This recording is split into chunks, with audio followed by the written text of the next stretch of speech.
Hello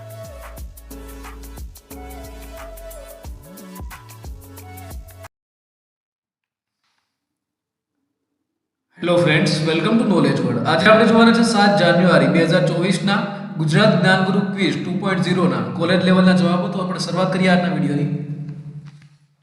પ્રથમ પ્રશ્ન છે, દૂરદર્શનનો મુદ્રાલેખ શું છે? મુદ્રાલેખ છે તે છે સત્યમ શિવમ અને સુંદરમ. જૂનાગઢના કયા રાજાએ પોતાના દરબારમાં નરસિંહની કૃષ્ણ ભક્તિની કસોટી કરી હતી? તો રામ માંડલિકે આ કસોટી છે તે કરી હતી.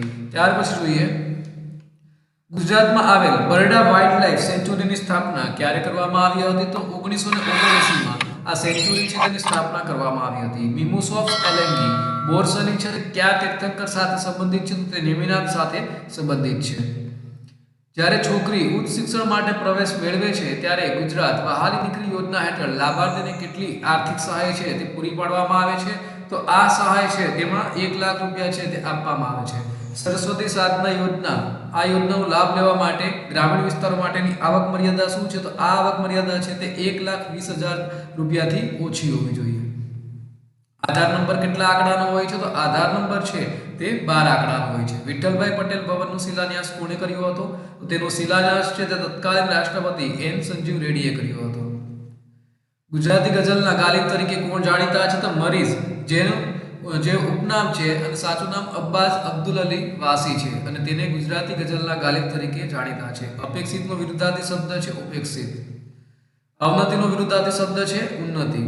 ઉચિતનો વિરુદ્ધાર્થી શબ્દ છે અનુચિત. અંતર્ગોળ લેન્સ દ્વારા રચાતું પ્રતિબિંબ કેવું હોય છે? તો તે પ્રતિબિંબ છે તે આભાસી, ચત્તુ અને નાનું હોય છે. સમાચારોમાં જોવા મળતા સરબજોતસિંહ, અર્જુનસિંહ ચીમા અને શિવા નરવાલ કઈ રમત સાથે સંકળાયેલા છે? તો તેઓ 10 મીટર એર પિસ્તોલ સાથે સંકળાયેલા છે. કયા રક્તજૂથને યુનિવર્સલ ડોનર કહેવામાં આવે છે? તો તે ઓ નેગેટિવ બ્લડ છે તેને યુનિવર્સલ ડોનર છે તે કહેવામાં આવે છે. એક્સેલમાં ફોર્મ્યુલા હંમેશા કયા ચિહ્નથી શરૂ થાય છે? તો તે બરાબર નિશાનીથી શરૂ કરવામાં આવે છે. વિસ્તારની દ્રષ્ટિએ ગુજરાતનો સૌથી મોટો જિલ્લો કયો છે? તો કચ્છ જિલ્લો છે તે વિસ્તારની દ્રષ્ટિએ ગુજરાતનો સૌથી મોટો જિલ્લો છે. વિદ્યાસારથી પોર્ટલનો હેતુ શું છે? તો દેશના હોનહાર વિદ્યાર્થીઓને ઉચ્ચ શિક્ષણ માટે ભંડોળ પૂરું પાડવાનો છે. કોફીનો 1 કિગ્રાનો ભાવ ખાંડના 1 કિગ્રાના ભાવથી 7 ગણો છે. જો 5 કિગ્રા ખાંડ અને 2 કિગ્રા કોફીની કિંમત 380 રૂપિયા હોય તો કોફીના 1 કિગ્રાનો ભાવ શું થશે? તો તેના 1 કિગ્રાનો ભાવ થશે 140 રૂપિયા. લેન્સના પાવર અને કેન્દ્ર લંબાઈ વચ્ચેનો સંબંધ શું છે? તો લેન્સના પાવરની વ્યાખ્યા છે તેની કેન્દ્ર લંબાઈ વ્યસ્ત વડે આપવામાં આવે છે. જે પદાર્થ જલી દ્રાવણમાં હાઇડ્રોક્સાઇડ આયન ઉત્પન્ન કરે છે તેને શું કહે છે? તો તેને ક્ષારક કહેવામાં આવે છે. બેક્ટેરિયાની કોષ દિવાલ શેની બનેલી હોય છે? તો બેક્ટેરિયાની કોષ દિવાલ છે તે સેલ્યુલોઝની બનેલી હોય છે. 2011 ની વસ્તી ગણતરી મુજબ ભારતમાં સરેરાશ લિંગ પ્રમાણ 1000 પુરુષોએ કેટલું છે? તો 914 સ્ત્રીઓનું છે. માંગની મૂલ્ય સાપેક્ષતાના પ્રકારો કેટલા છે? તો તેના 5 પ્રકારો છે. ફલિત સ્ત્રી બીજમાં રંગસૂત્રોની 23મી જોડ સાથે કયા રંગસૂત્રોની જોડ બને? તો જન્મનાર બાળક છે તે છોકરી હોય છે તો X રંગસૂત્ર. ત્રિપિટક કઈ ભાષામાં લખાયેલું છે? તો ત્રિપિટક છે તે પાલી ભાષામાં લખાયેલું છે. બે ખટકે કौन सा समास है? तो आज समास છે તે છે અવ્યયી ભાવ સમાસ. 2011 ના ડેટા મુજબ વિશ્વમાં બોલાતી મુખ્ય ભાષાઓમાં કઈ ભાષા છઠ્ઠા ક્રમે છે? તો આપણી ગુજરાતી ભાષા છે તે છઠ્ઠા ક્રમે છે અને ગુજરાતી એ 4.74% બોલનારા સાથે છઠ્ઠા સ્થાને ઉર્દુ ભાષાનું સ્થાન હતું તે અત્યારે લઈ લીધું છે. ગુજરાતમાં ફર્સ્ટ હેરિટેજ ટ્રેનમાં દરેક કોચમાં કેટલી બેઠક ક્ષમતા છે? તો 48 લોકોની બેઠક ક્ષમતા છે. કયા મજૂરો માટે ગો ગ્રીન સ્કીમ લાગુ પડે છે? તો સંગઠિત અને અસંગઠિત સેક્ટરના કામદારો માટે આ સ્કીમ છે લાગુ પડે છે. ઇન્ડિયા હેન્ડલૂમ બ્રાન્ડ લોન્ચ કરવાનો હેતુ શું છે? તો તેનો બ્રાન્ડ લોન્ચ કરવાનો હેતુ છે તે છે પર્યાવરણ પર કોઈ પણ અસર વિના અને કોઈ ખામી વિના ઉચ્ચ ગુણવત્તાની હેન્ડલૂમ ઉત્પાદનોના બ્રાન્ડિંગને પ્રોત્સાહિત કરવાનો હતો અને 7મી ઓગસ્ટ 2015 ના રોજ વડાપ્રધાન દ્વારા આ છે તે લોન્ચ કરવામાં આવ્યું હતું. દક્ષિણ એશિયાનું સૌથી મોટું તાજા પાણીનું સરોવર કયું છે? તો એશિયાનું સૌથી મોટું તાજા પાણીનું સરોવર છે તે જયસ્મન તળાવ છે અને રાજસ્થાનના ઉદયપુર જિલ્લામાં આવેલું છે. રામનો સુગ્રીવ સાથેનો મેળાપ કોણે કરાવ્યો? તો હનુમાનજી દ્વારા આ મેળાપ છે તે કરવામાં આવ્યો હતો. દ્રૌપદીના 5 પુત્રોનો વધ કોણે કર્યો હતો? તો અશ્વત્થામા દ્વારા આજે 5 પુત્રોનો વધ છે તે કરવામાં આવ્યો હતો. શ્રી કૃષ્ણને કોણે શ્રાપ આપ્યો હતો? તો ગાંધારી દ્વારા આ શ્રાપ છે તે આપવામાં આવ્યો હતો. આત્માના સ્વરૂપ વિશે એક ચર્ચા શ્રીમદ ભગવદ્ ગીતાના કયા અધ્યાયમાં કરવામાં આવેલી છે? 13મા અધ્યાયમાં આજે ચર્ચા છે તે કરવામાં આવી છે. રક્તદાન મુખ્યત્વે શરીરના કયા તંત્ર માટે ફાયદાકારક છે? તો તે હૃદય માટે ફાયદાકારક છે અને વેસ્ક્યુલર સિસ્ટમ માટે. વર્ષ 2019-20માં ટેલેન્ટ પૂલ સ્કૂલ વાઉચર સ્કીમ હેઠળ કેટલા વિદ્યાર્થીઓ લાભ મેળવ્યો? તો 1262 વિદ્યાર્થીઓએ આ સ્કીમ હેઠળ લાભ મેળવ્યો. નીચેનામાંથી કયું એશિયાનું સૌથી જૂનું સ્ટોક એક્સચેન્જ છે? તો મુંબઈ સ્ટોક એક્સચેન્જ છે તે એશિયાનું સૌથી જૂનું સ્ટોક એક્સચેન્જ છે.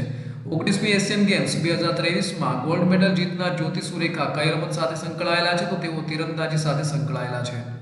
19મી એશિયન ગેમ્સ 2023માં અનંતજીત સિંહ નારુકાએ શૂટિંગમાં કયો મેડલ જીત્યો છે? તો તેઓના દ્વારા સિલ્વર મેડલ છે તે જીતવામાં આવ્યો છે. 19મી એશિયન ગેમ્સ 2023 મેડલ વિજેતા વૈશાલ રમેશ કઈ રમત સાથે સંકળાયેલી છે? તો તેઓ ચેસ યાની કે શતરંજ રમત સાથે સંકળાયેલી છે. 19મી એશિયન ગેમ્સ 2023માં કઈ રમતમાં ભારતીય પુરુષ અને મહિલા બંને ટીમોએ સિલ્વર મેડલ જીત્યો? તો શતરંજમાં બંને ટીમોએ સિલ્વર મેડલ છે તે જીત્યો છે. 19મી એશિયન ગેમ્સ 2023 મહિલાઓની 50 મીટર રાઇફલ 3 પોઝિશનમાં બ્રોન્ઝ મેડલ કોણે જીત્યો છે? તો સિદ્ધકૌર સામરા છે તેઓના દ્વારા આ બ્રોન્ઝ મેડલ છે તે જીતવામાં આવ્યો છે. ગુજરાતમાં આવેલા બરડા વાઇલ્ડલાઇફ સેન્ચ્યુરીની સ્થાપના છે તે ક્યારે કરવામાં આવી છે? તો આ સેન્ચ્યુરીની સ્થાપના છે તે વર્ષ 1979માં કરવામાં આવી છે. વન વિભાગ દ્વારા દાહોદ તાલુકાના કયા ગામે પર્યાવરણ, આરોગ્ય અને મનોરંજન એક સાથે આપતા આરોગ્ય વનને વિકસાવવામાં આવ્યું છે? તો દાહોદ જિલ્લાના રામપુરા ગામે રામપુરા રેન્જમાં રાબડાલની વીડીમાં 4.40 હેક્ટર જમીનમાં આ જે આરોગ્ય વન છે તેનું નિર્માણ કરવામાં આવ્યું છે. ભારતીય બંધારણના કયા અનુચ્છેદમાં રાજ્યપાલ તરીકેની નિમણૂક માટેની લાયકાત અંગેની જોગવાઈઓ છે? તો તે છે અનુચ્છેદ 155માં. ભાગીદારી પેઢીમાં ન્યૂનતમ અને મહત્તમ કેટલા સભ્યો હોય છે? તો ન્યૂનતમ 10 અને મહત્તમ 20 સભ્યો હોય છે. ગુજરાત સરકારના વર્ષ 2023-24ના બજેટમાં શિક્ષણ વિભાગ માટે કુલ કેટલા રૂપિયાની જોગવાઈ છે? તો 43,651 કરોડ રૂપિયાની જોગવાઈ છે તે કરવામાં આવી. भारत के किस राज्य की राजभाषा अंग्रेजी है? तो नागालैंड की राज्यभाषा है ते अंग्रेजी है. भारतीय भाषा परिषद कहाँ पर स्थित है? तो ते कोलकाता में स्थित है. वाइवा शब्द को हिंदी में क्या कहा जाता है? तो हिंदी में तेने मौखिक परीक्षा कहवाय है. उसने कहा था कहानी का प्रकाशन कब हुआ था? तो 1915 में जो लेखक है चंद्रधर शर्मा गिलेरी द्वारा लखाયેલી वार्ता उसने कहा था તે 1915 में प्रकाशन થયું હતું. આત્માનું સ્વરૂપ વિશે ચર્ચા શ્રીમદ ભગવતના કયા અધ્યાયમાં કરવામાં આવે છે? તો આગળ આપણે જોઈ ગયા છે 13મા અધ્યાયમાં. કયા ઋષિ આખા સમુદ્રના જળને અંજલિમાં ભરીને પી ગયા હતા? તો અગસ્ત્ય ઋષિ છે તેમણે આખા સમુદ્રના જળને અંજલિમાં ભરી અને પી ગયા હતા. ભારત છોડો આંદોલન કોની વિરુદ્ધમાં થયું હતું? તો અંગ્રેજોની વિરુદ્ધમાં થયું હતું અને 9 ઓગસ્ટ 1942ના રોજ મુંબઈના ગોવાલિયા ટેન્ક ગ્રાઉન્ડમાં મહાત્મા ગાંધીજીએ અંગ્રેજોને તરત જ ભારત છોડવા માટે કહ્યું હતું. આસામના સ્વાતંત્ર્ય સેનાનું નામ જણાવો કે જે કર્મવીર તરીકે પ્રખ્યાત છે. તો નબીનચંદ્ર બોરડોલી છે તેઓ કર્મવીર તરીકે પ્રખ્યાત છે. ઈસવીસન 1929માં કેન્દ્રીય ધારાસભામાં બોમ્બ ફેંકવામાં ભગતસિંહની સાથે કોણ સામેલ હતું? તો ભગતસિંહની સાથે બટુકેશ્વર દત્ત છે તેઓ સામેલ હતા અને 8 એપ્રિલ 1929ના ગુજરાતમાં મધુપુરી તીર્થધામ ક્યાં આવેલું છે? તો મહુડી ખાતે આ તીર્થધામ છે તે આવેલું છે. રાજ્યનું પ્રાચીન મંદિર ગોરજ કયા જિલ્લામાં આવેલું છે? તો તે વડોદરા જિલ્લામાં આવેલું છે. પીએમ કિસાન કાર્યક્રમના લાભાર્થીઓ પાસે કેટલા હેક્ટર સુધી ખેતીલાયક જમીન હોવી જોઈએ? તો 2 હેક્ટર સુધી ખેતીલાયક જમીન છે તે હોવી જોઈએ.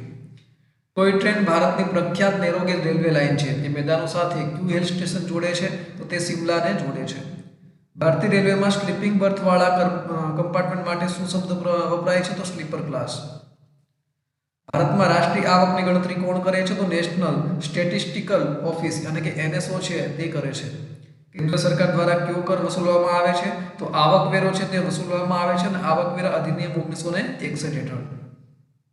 તો આ સાથે આજના દિવસનો વિડીયો છે તે પૂર્ણ થાય છે. બીજા અગત્યના વિડીયોની લિંક જુનિયર ક્લાર્કના પેપર સોલ્યુશન ત્યાં અહીં લિંક આપેલી છે. ચેનલમાં નવા હોય તો તમે ચેનલને સબસ્ક્રાઇબ છે તે પણ કરી શકો છો. આ સાથે આજના દિવસનો વિડીયો પૂર્ણ થાય છે. ફરી મળીશું બીજા નવા વિડીયોમાં. ત્યાં સુધી રજા આપશો. નમસ્કાર.